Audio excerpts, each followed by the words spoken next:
এবার রাজপথে নামবে বিএনপির নির্যাতিত নেতাদের পরিবারের সদস্যরা। খুলনায় বাসে আগুন দিল দুর্বৃত্তরা। রংপুর ৩ ও ঢাকা ১৭ আসনে প্রার্থী জিএম কাদের। হালিশহরে দাঁড়িয়ে থাকা বাসে আগুন। দেশের জনগণ একতরফাভাবে নির্বাচন করতে দিবে না বলছেন রিজভী। ঈশ্বরদীতে দাঁড়িয়ে থাকা ট্রেনে আগুন। এদিকে নেশার টাকা না পেয়ে ভাগিনাকে হত্যা, মামার যাবজ্জীবন। দর্শক, এতক্ষণ শুনছিলেন সংবাদ শিরোনাম, এবারে শুনবেন বিস্তারিত। তবে তার আগে জানিয়ে দেয়, যারা এখনো আমাদের এই চ্যানেলটিকে সাবস্ক্রাইব করেনি তারা এখনই চ্যানেলটিকে সাবস্ক্রাইব করবেন। যারা করেছেন তাদেরকে অসংখ্য ধন্যবাদ।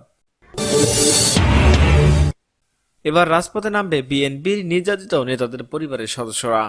সরকার বিরোধী আন্দোলন করতে গিয়ে কারা নির্যাতিত ও সাজাপ্রাপ্ত বিএনপির নেতাদের পরিবারের সদস্যদের নিয়ে এবার রাজপথে মানববন্ধন করবে দলটি। মঙ্গলবার বেলা ১১টায় জাতীয় প্রেস ক্লাবের সামনে এই মানববন্ধন কর্মসূচি পালন করার কথা রয়েছে।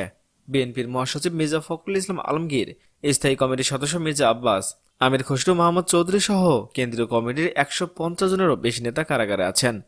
বিএনপির চেয়ারপারসনের প্রেস উইনিং কর্মকর্তা শামসুল উদ্দিন দিদার বলেন, সরকার বিরোধী আন্দোলনের ফলে বিএনপির যেসব সিনিয়র নেতাকে গ্রেপ্তার করা হয়েছে কিংবা রাজনৈতিক হয়রানিমূলক মামলা সাজাপ্রাপ্ত হয়েছেন, সেসব নেতাদের পরিবারের স্বজনরা মানববন্ধনে উপস্থিত থাকবেন। তাদের মধ্যে উল্লেখযোগ্য বিএনপির মহাসচিব মির্জা ফখরুল ইসলাম আলমগীরের পরিবারের স্বজন সহ স্থায়ী কমিটির সদস্য মির্জা আব্বাস, আমির খসরু মাহমুদ, ইকবাল হাসান মাহমুদ টুকু সহ নেতাকর্মীদের পরিবারের সদস্যরা উপস্থিত থাকবেন এই মানববন্ধনে। খুলনার বাসে দুর্বৃত্তদের আগুন। খুলনা মহানগরীতে সড়কের পাশে পার্কিং করা একটি বাসে আগুন দিয়েছে দুর্বৃত্তরা। সোমবার রাতে 11:30টার দিকে সোনাডাঙ্গা এমএ বাড়ি সড়কে ঘটনা ঘটে। খুলনা ফায়ার স্টেশনের 2টি ইউনিট ঘটনাস্থলে পৌঁছানোর আগেই স্থানীয়রা আগুন নিভিয়ে ফেলে। আগুনে বাসের বেশ কিছু অংশ পুড়ে গেছে। এলাকাবাসী জানায়, রাত 11:30টার দিকে সোনাডাঙ্গা এমএ বাড়ি সড়কে দাঁড়িয়ে থাকা কাতার এয়ারওয়েজ নামক মংলা ইপিজেটের একটি বাসে আগুন জ্বলতে দেখা যায়। হঠাৎ বাসটিতে আগুন দেখতে পেয়ে সবাই এগিয়ে যান। স্থানীয়রা ফায়ার সার্ভিসকে সংবাদ দেয়, তবে ফায়ার সার্ভিসের সদস্যরা আসার আগেই স্থানীয় লোকজন আগুন নিয়ন্ত্রণে আনে। খুলনা ফায়ার সার্ভিসের senior station officer Mohammad Shahiduzzaman বলেন, আমরা পৌঁছানোর আগে আগুন নিয়ন্ত্রণে চলে আসে। কিভাবে আগুন লেগেছে তা তদন্ত ছাড়া বলা সম্ভব নয়। এদিকে অগ্নিকাণ্ডের ঘটনার পর পুলিশের ঊর্ধ্বতম কর্মকর্তা ঘটনাস্থল পরিদর্শন করেছে। রংপুর ৩ ও ঢাকা ১৭ আসনের প্রার্থী জিএম কাদের। দ্বাদশ জাতীয় সংসদ নির্বাচনে জাতীয় পার্টির রংপুর ৩ আসনের বর্তমান সংসদ সদস্য রওশন এরশাদের ছেলে রওহর আল-মাহি মনোনয়ন না দিয়ে এরশাদের এই আসনে দলীয় চেয়ারম্যান জিএম কাদের নিজেই লড়বেন। এবার তিনি নির্বাচন করবেন রংপুর ৩ এবং ঢাকা ১৭ দুই আসন থেকে। সোমবার বিকেলে রাজধানীর বনানীর জাতীয় পার্টি চেয়ারম্যান কার্যালয়ে আনুষ্ঠানিকভাবে প্রার্থীর নাম ঘোষণা করেন দলটির মহাসচিব মজিবুল হক চুন্নু। ঘোষণা শেষে তিনি এই বিষয়টি জানান।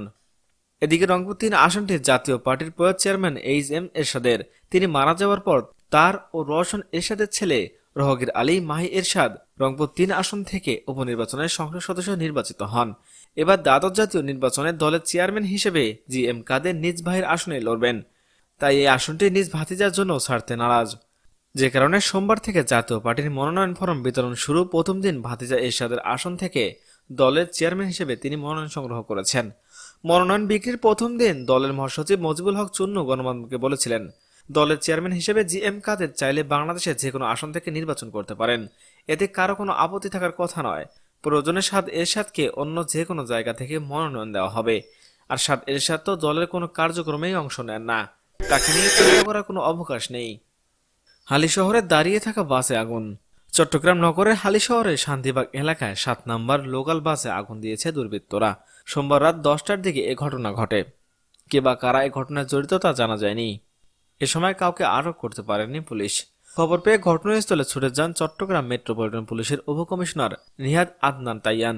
তিনি বলেন, রাস্তার পাশে ৭ নম্বর বাসটি রেখে চালক ও হেলপার ভাত খেতে গিয়েছিলেন। বাসের পেছনে আগুন দেখে স্থানীয়রা ও চালক হেলপার ছুটে এসে আগুন নেভায়। চালক বাসটির মালিক। বাসের পেছনে ৬টি সিট আগুনে পুড়ে গেছে। বাসে কোনো যাত্রী ছিল না, আর হতাহতের কোনো ঘটনা ঘটেনি। দেশের জনগণ একতরফাভাবে নির্বাচন করতে দেবে না বলছে রিজভী। বিএনপির সিনিয়র যুগ্ম মহাসচিব রুহুল কবির রিজভী বলেছেন, বিএনপির সিনিয়র নেতাদের বাড়িতে বাড়িতে হামলা ও বোমা বিস্ফোরণের কাপুরুষিত ও ন্যাক্কারজনক ঘটনা শুরু হয়েছে। সরকারকে বলতে চাই, এভাবে ভীতির পরিবেশ তৈরি করে নির্বাচন একতরফাভাবে করতে দেবে না দেশের জনগণ। তিনি বলেন, জনগণের ক্ষমতাকে অস্বীকার ও জনদাবিকে অগ্রাহ্য করে বিশ্বের কুখ্যাত স্বৈরাচার ও নিজেদের পতন ঠেকাতে পারবেন না সরকার। শুক্রবার গণমাধ্যমে পাঠানো এক বিবৃতিতে তিনি এসব কথা বলেন। নাম সর্বস্ব কতিপয় রাজনৈতিক দলকে নিয়ে আওয়ামী শাসক গোষ্ঠীর নির্বাচনীয় মাস্টার প্ল্যান তাসের ঘরের মতো ভেঙে পড়বে বলে মন্তব্য করেছেন বিএনপির এই সিনিয়র নেতা। রিজভী বলেন, দ্বাদশ জাতীয় সংসদ নির্বাচন একতরফাভাবে আয়োজন করার মাধ্যমে আবারও জোর করে ক্ষমতা দখলের জন্য আইনশৃঙ্খলা বাহিনী, জনপ্রশাসন ও দলীয় সন্ত্রাসের সমন্বয়ে সেনাদল তৈরি করেছে বর্তমান ফ্যাসিস্ট শাসকবাদী সরকার। আর এর জন্য সারা দেশকে সন্ত্রাসের অভয়যোগ্য পরিণত করা হয়েছে। তিনি বলেন, জনগণ এবং বিরোধী দলগুলোর নেতাকর্মীদের ভয় দেখাতে সন্ত্রাসী হামলা, মামলা, গুম, খুন ও গ্রেপ্তারের মতো নির্মম কর্মকাণ্ড চালাচ্ছে সরকার। ঈশ্বরদীতে দাঁড়িয়ে থাকা ট্রেনে আগুন। পাবনা ঈশ্বরদীতে দাঁড়িয়ে থাকা একটি ট্রেনের বগিতে আগুন দিয়েছে দুর্বৃত্তরা। এতে পুড়ে গেছে ট্রেনের বগির 12টি ছিট। সোমবার রাত 8:30টার দিকে ঘটনা ঘটে। খবর পেয়ে পাকশি বিভাগের রেলওয়ে ব্যবস্থাপক সাহসবী নূর মোহাম্মদ, বিভাগীয় যান্ত্রিক প্রকৌশলী মমতাজুল ইসলাম ঘটনাস্থল পরিদর্শন করেছে। ঈশ্বরদী জংশন স্টেশন মাস্টার বলেন, ঢাকা থেকে দুপুরে ঈশ্বরদীতে আসে 99 ঢাকা মেট্রো ট্রেনটি। স্টেশনের অদূরে ওয়াশপিটে রেখে ট্রেনটি পরিষ্কারের জন্য রাখা হয়। মঙ্গলবার সকালে ঈশ্বরদী থেকে ঢাকা যাওয়ার প্রস্তুত ছিল ট্রেনটি। সেখানে ফাঁকা দাঁড়িয়ে থাকা অবস্থায় রাতে দুর্বৃত্তরা ওই ট্রেনের 5556 নম্বর বগির মধ্যে আগুন দিয়ে পালিয়ে যায়। এতে কয়েকটি সিট পড়ে যায়। রেলওয়ে নিরাপত্তা বাহিনীর সদস্যরা দ্রুতই ঘটনাস্থলে পৌঁছান এবং আগুন নেভানোর চেষ্টা করেন। ঈশ্বরদী রেলওয়ে নিরাপত্তা বাহিনীর চিফ ইন্সপেক্টর ফিরোজ হোসেন বলেন, রাত 8:30টার দিকে কয়েকজন দুর্বৃত্ত ওই ট্রেনে আগুন দিয়েছে। ঘটনাটি এত দ্রুত ঘটেছে যে রেলওয়ে নিরাপত্তা বাহিনীর টহলরত সদস্যরা বুঝে ওঠার আগেই বগির ছিটে দাউ দাউ করে আগুন ধরে যায়। তাৎক্ষণিকভাবে ঈশ্বরদী রেলওয়ে জংশন স্টেশনে থাকা নিরাপত্তা বাহিনী ও রেলওয়ে পুলিশ ধাওয়া করে তাদের ধরা সম্ভব হয়নি। খবর পেয়ে ঈশ্বরদী ফায়ার সার্ভিস, সিভিল ডিফেন্সের উদ্ধারকর্মীরা ঘটনাস্থলে এসে আগুন নেভায়। নেশার টাকা না পেয়ে ভাগিনাকে হত্যা, মামার যাবজ্জীবন। ফেনীতে বোনের ছেলেকে গলা কেটে হত্যার মামলায় নূর আলম নামে এক ব্যক্তির যাবজ্জীবন কারাদণ্ড দিয়েছে আদালত। সোমবার দুপুরে ফেনীর অতিরিক্ত জেলা দায়রা জজ মোহাম্মদ রেজাউল করিমের আদালতে এ রায় ঘোষণা করেন। এ সময় সাজাপ্রাপ্ত আসামি আদালতে উপস্থিত ছিলেন। 2016 সালের 29 আগস্ট বিকেলে নেশার টাকা না পেয়ে পঞ্চম শ্রেণীতে পড়ুয়া মনসুর আলম নামের নিজ ভাগিনাকে বাড়ির পাশে নির্জন স্থানে নিয়ে ছুরি দিয়ে গলা কেটে হত্যা করেন নূর।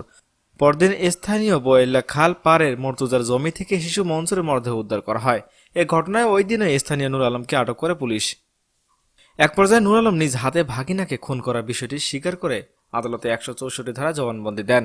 মামলাটি তদন্ত শেষে একমাত্র আসামির বিরুদ্ধে আদালতে অভিযোগপত্র দায়ের করেন পুলিশের উপপরিদর্শক আজিজ আহমদ। এই মামলায় 9 জনের সাক্ষ্য গ্রহণ শেষে আজ রায় ঘোষণা করা হয়। রায়ের একমাত্র আসামি নূর আলমকে নিজ ভাগিনা হত্যার দায়ে যাবজ্জীবন কারাদণ্ড ও 5,000 টাকা জরিমানা, অনাদায়ে আরও 1 বছরের কারাদণ্ডাদেশ দেন আদালত। ফেনী আদালতের এপিপি ফরিদ আহমেদ হাজারি জানান, ঘটনার পর 2016 সাল থেকে নূর আলম কারাগারে ছিলেন। তার বিরুদ্ধে তোলা অভিযোগ সন্দেহহীনভাবে প্রমাণিত হওয়ায় আদালত এ রায় ঘোষণা করেছেন। রায় ঘোষণার পর তাকে জেলা কারাগারে নিয়ে যাওয়া হয়েছে। দর্শক, এই ছিল আজকে হাতে থাকা সর্বশেষ সংবাদ। এখনকার মতো এখানে শেষ। পরবর্তী আপডেট নিউজ পেতে আমাদের সাথে থাকুন। ধন্যবাদ সবাইকে।